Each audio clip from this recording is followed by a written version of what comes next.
Hey, John Cristani here, and in this video I'm going to be this is not about cats, this is actually about one of the hardest decisions that I've had to make continually in the process of being an entrepreneur and really being successful and being in control of my time and creating luck on my side, which has been dropping my loser friends. Now, that may not sound obvious, but I'm going to go into detail a few stories of my life where I've had to do this, and it's been the most momentous thing in my life to surround myself with a high net worth group of people so that I could move forward in my business, in my career, in my family, irregardless of even if I was doing the right things. And that's by curating a really good social circle. Now, curating a good social circle is nice, but again, the most difficult and the real work around that is actually getting rid of the negative influence. Again, this video is part of my series about taking back control of your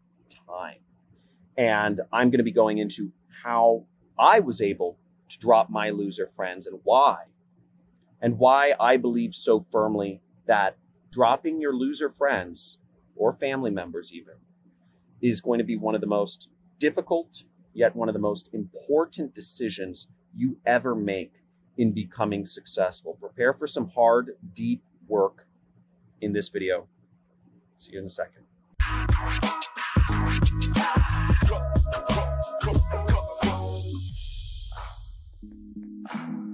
Hey, John here, and I like to sit out here and just look at the beautiful shadows across the Santa Monica Mountains sometimes at night. This is where I hang out and just kind of enjoy stuff. Sit out here, play with my daughter. Sometimes I jump from up here into the pool right there, all sorts of stuff. But the reason we're here is because I'm going to tell you a little bit about why dropping loser friends is so important. Now, to back up a little bit, I've been teaching folks, for 5 years now, and I've seen tens of thousands of students come through my courses, and most don't succeed. Some succeed on a stratospheric scale with the same exact content. Now, for me, it's been really fascinating why, given the same input, different people react different ways. And understanding that and kind of cross-referencing it with my own success, I believe is at the meat and the heart of education. It's not just about understanding what makes people successful, it's about understanding what doesn't make people successful. Now, curating a really good social circle has been just monstrous for my own success. Let me give you an example. I surround myself with outgoing people generally, but where this came into, a big problem was during college, is winning in college was being seen as popular. And unfortunately, well, not unfortunately, whatever, but I got caught up in kind of the fraternity, sorority scene in college.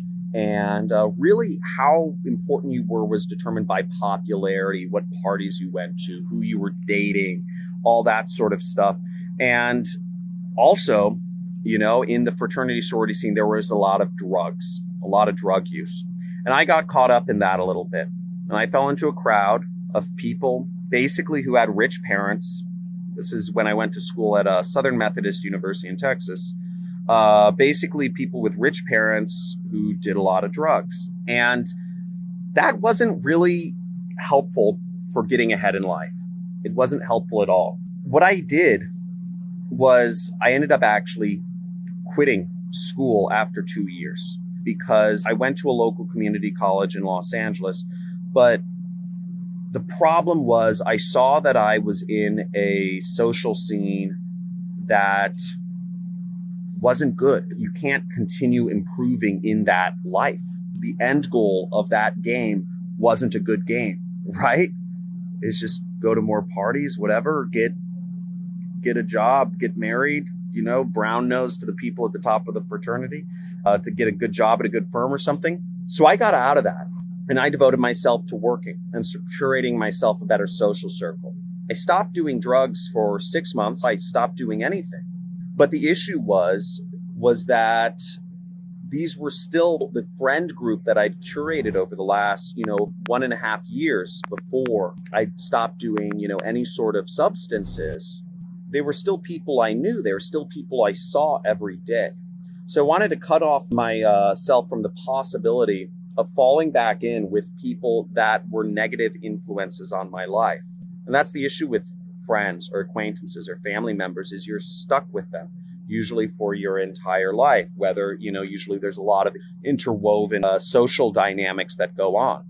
So I needed to make a clean break. And what I did when I moved to Los Angeles was I started surrounding myself. I started going to meetups and events. You can't really do that right now, but I started going to as many meetups and events as I could because in my mind, I said, I'm going to surround myself with people who are making money on the internet.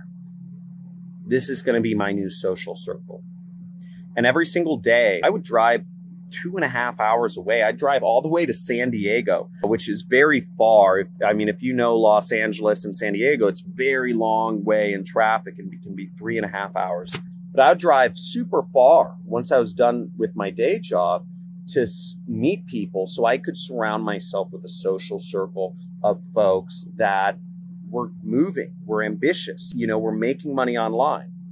And through repetition, through doing this for a year or so, a year and a half, I started creating for myself a social circle of folks that were in the internet business or, people that were trying to do real estate and stocks. I didn't know that many very successful folks, but I started surrounding myself with people that had intentionality. Now, if you're watching this, I would suggest, what you may take away from that is if you want to be successful in something, surround yourself with movers and shakers. People have intentionality. So I did that, and that helped me out a lot. I actually got my first real, I'd say, internet job and also mentor from this process. Somebody I'd met, I was trying to run my own business. I was being a medical guinea pig and, I was taking test drugs and getting paid a lot of money. I stopped illegal drugs, but I started getting paid to take drugs as much as like $6,000, $7,000 a month to take experimental drugs from the big drug companies. That funded a lot of failures in my business. It didn't work out, right? I'd say part of the reason is I didn't have a mentor. So through the process of curating myself a social circle, I was able to find a mentor. I got my first job. That's where I learned how to do pay-per-click advertising. And from then, I started using that, combining that with the affiliate marketing that I was already trying out. I made millions, at a very young age. This is like 4, I made my first million by. Let's get back to removal. So there have been multiple places where I've had to remove negative influences from my life.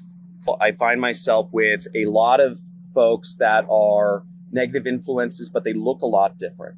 They're more successful. They are, they're straight edge. They're a different degree of success, but what they're looking to do is suck my time and suck money from me. And oftentimes it's sucking time from me, I'd say, is probably the biggest type of negative influence that I have in my life. There are a lot of people who want to suck my time from me. There are a lot of people who want to speak with me one-on-one. There are a lot of people who want me to personally mentor them and train them, and they'll move out to Malibu and they'll come to my house every day. I get a lot of proposals for people who say they'll do anything, to learn marketing and have me as my mentor or whatever. Now, after I'd started being successful in business, I was living in Santa Monica. It was pretty cool. I had a really cool apartment at 6th and Broadway. So we had a big deck just like this one. We had, beer pong on it. We could walk to the the 3rd Street Promenade, which is kind of like an international tourist attraction. We could walk to the beach. It was really cool. And chicks dug it. We had bars all around us, really fancy restaurants. It was fun. But one of the issues that I came into living in Santa Monica was that, on one hand, I located myself there because everybody wanted, because people would come to me as opposed to me having to go, if I wanted a social life, me going to them. But the downside was that we had, I was in a really sick spot, and lots of people love to come over and party and pregame at our place.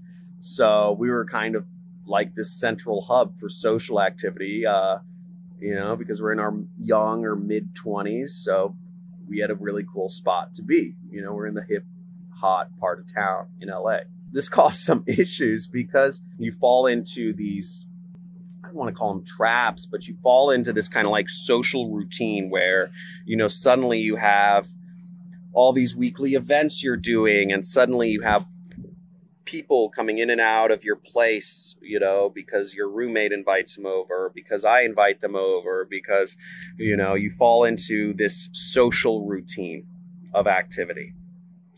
And that doesn't really service, it's comfortable, but it doesn't really service the hunger. It doesn't service the ability to be single-mindedly focused on being successful. One of my solutions to that, oddly enough, was traveling. Traveling provided me a reset, provided me that time to just isolate myself almost and focus on solving the issue at hand, which was creating ads that had high conversion rates, high ROIs, so I could make a lot of affiliate commissions. So in a sense, I'd say I almost ran away, right? I'd say that was kind of, you know, what I did during college when I surrounded myself with the wrong social scene.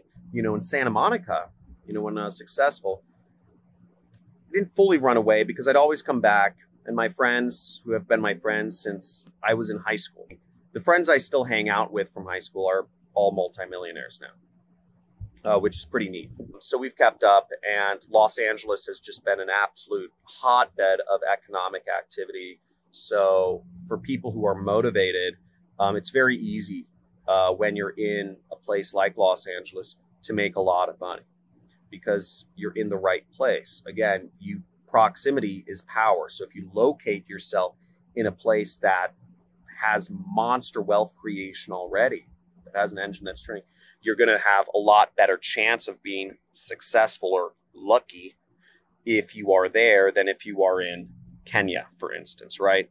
And I'd say the third way that I've actually practiced removing loser friends from my life is slightly different than what you'd expect. It's removing really loser people that work with me from my life. Now, when you're running a business, you almost become friends with the people you work with, or you do become friends with some of the people you work with. Whether that's good or bad, I don't know. I'm a horrible manager, right? I'm not good at managing people. That's why I run an internet business. But I do work with a number of people now, contractors, people that work for me full time, etc., because we're growing. And, you know, I've started getting a substantial business, which is really exciting. But how my business started was I would find people that would want to work for me for a relatively reasonable rates, okay? And I'll just bring on anybody who wanted to work with me, right? So I'd say, yeah, you know, you're motivated, you're excited, you want to make it, let's go, work for me. Unfortunately, that attracted to me what I call opportunists. I'd consider many people watching kind of videos on how to make money online, I'd consider them opportunists, right? People that change their mind on what business they're in from week to week, from month to month. People who always have ideas, people who are always talking about what the next crypto is, right? I've heard a lot of these conversations. Yo, which Bitcoin are you investing in? Which crypto? That's what I call opportunist talk. And I attract a lot of those people, right? Because I'm teaching how to start an online business, and I would end up hiring or working with or contracting out or outsourcing work to folks that approach me like that. I always appreciate people who just cold outreach and say, hey, John, I have an idea. I can make you a lot of money. I'm like, cool, thanks. I love people with ideas to make me money. And we start working together. But now I don't go about it that way. What I've done to take back my time is I've had to remove a lot of these opportunist folks, because the issue with opportunists, in my mind, it's a great way to make a little money. But ultimately, if you have an opportunistic mindset where you're just really just excited about the opportunity and bouncing around, I found those people don't work as well long term in a company, an organization that is trying to do bigger and better things. Does that make sense? So opportunists don't do that well in jobs. And surrounding myself with folks that, you know, playing for themselves, which is fair. I'm teaching folks how to play for themselves and make money. Doesn't work within a company environment. Doesn't work to build bigger and greater things. I also believe this is why one of the reasons why a lot of teachers like myself in the what we call the business opportunity market, you know, the Grant Cardones, the Ty Lopez's, the you name it, don't end up building monstrous world-changing companies. They end up building popular mastermind programs and seminars, multi-level marketing organizations, etc. But not multi-billion-dollar sorts of concerns that actually don't just help the world in an incremental way, but help the world in a 0 to 1 type of a way. And I needed long-term folks with very sharp minds to help me get to the next level in my business. So I had to drop a lot of the people that came to me, that even became friends, that started working for my organization in the beginning, because they're too opportunistic. They weren't thinking big picture. They didn't work well in organizations. They couldn't think about systems like that. That's been a very difficult process. That's been a very difficult process for me. It's been a sad process. I'm not altogether happy about it. And it's something that's really happened this past year, where I've dropped a lot of people from my company that have worked with me. And I've brought on folks who have a bigger vision, who are smarter, who are more capable, and who ultimately are going to go on to do bigger and better things. It's sad when you drop friends. It's sad when you lose a friend, and that's going to be a normal part of the process. It's going to be sad. It's going to push you. Some of the people you're going to have to drop are going to be family members. That's going to be really hard. I'll talk about that in another video. But you don't necessarily have to not lose your family members as much as you're just not responding to every invitation they give you to hang out. And that can cause a lot of strife. That can cause a lot of family strife. It can cause you to be the black sheep. It can cause people to talk badly about you. But some of these things are going to be necessary if you want to get to the next level in your life. It's difficult. It's meant to be difficult. But my homework for you, if you're playing along, is write on a piece of paper, and I write down, just put a line down the center, and write down what people are positive influences that are going to help you become more successful in your life and your career. And write down people that are negative influences. Write down a bunch of people that you interact with. I remember doing this, and there are some people, some of the most successful people I was not interacting with because I was scared. I didn't think that some very successful person would want to talk to me because I was still, not making enough money. And I still think that way today. I was on a phone call today with a man who sold his company for over $100 million. And I still get nervous about asking him questions or talking to him sometimes because I'm not yet at that level in my life. I have this kind of mental thing going on where I think to myself, I'm not good enough. That goes way deep. My therapist says it has something to do with, I was adopted at birth, so it has something to do with prenatal smells of mothers and stuff like that. But that's been a long-running kind of thing. I'm not good enough. And it's some internal self-talk I've told myself. And I still think it to this day when I'm interacting with more successful people. It's something I have to consciously try to break through. I kept myself away from the most successful people, and I'd relax and go back to the easy people, the drinking buddies, right? The drinking buddies is the best way I call it. That's one of the things I stopped doing. I stopped hanging out with the drinking buddies as well. I stopped hanging out after soccer even. We'd play soccer with my friends, and I wouldn't always go drinking afterwards because I was trying to stop myself from getting into this drag where I get into too comfortable of a place and I stop putting the pedal to the metal in my business. So I'll give you those things to think about. Your homework is identify the winner friends, the winner acquaintances that you should be interacting more with, and also identify which friends or family members you need to drop to become more successful in your life. I hope this helps you out. Drop a like on this video, leave a comment if you have a question or if this has been helpful.